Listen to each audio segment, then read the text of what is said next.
ഈ ഉണ്ടാവും എന്ന് പറയുന്നതിന്റെ ഇംഗ്ലീഷ് ശ്രദ്ധിച്ചിട്ടുണ്ടോ? ഉണ്ടാവും 3 രീതിയിലാണ് വരിക കേട്ടോ. 1, ഒരു പ്രവൃത്തി ചെയ്തു കഴിഞ്ഞിട്ടുണ്ടാവും. 2, ഒരു വ്യക്തി തന്നെ ഒരു സ്ഥലത്തുണ്ടാവും. 3, ഒരു വ്യക്തിക്കൊരു വസ്തു ഉണ്ടാവും. ഇത് 3ഉം ഒരുപോലെയല്ല. നമുക്ക് നോക്കാം.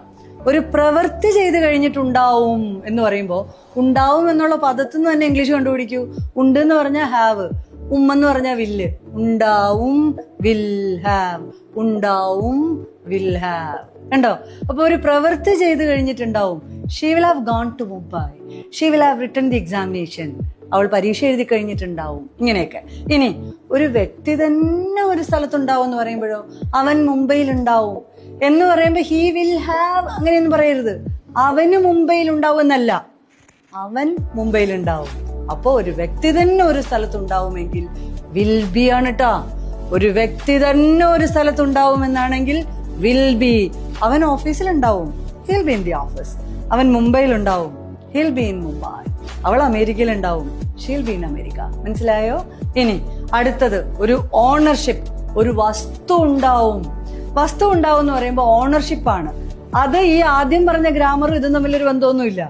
ഓണർഷിപ്പ് വേറെ, ഉണ്ടാവും എന്ന് പറയുന്ന പ്രവൃത്തി ചെയ്ത് കഴിഞ്ഞിട്ടുണ്ടാവും എന്ന് പറയുന്ന ഗ്രാമർ വേറെ. അവൾക്കൊരു കാർ ഉണ്ടാവും, ഇപ്പോഴില്ല, ഭാവിയില്.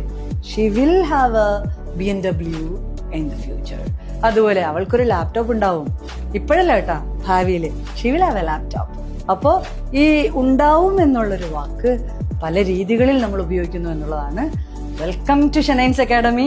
മനസ്സറിഞ്ഞ് ഗ്രാമർ പഠിക്കാം. ഓക്കെ, നിങ്ങൾ ബേസ് കോഴ്സിനാണ് ജോയിൻ ചെയ്യുന്നതെങ്കിൽ 175 ടോപ്പിക്സ് നിങ്ങളെ കൊണ്ട് സംസാരിപ്പിക്കും.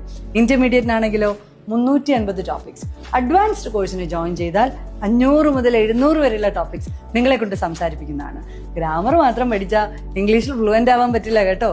Practice can only make you fluent in English. So you're welcome to Shanain's Academy. Thank you.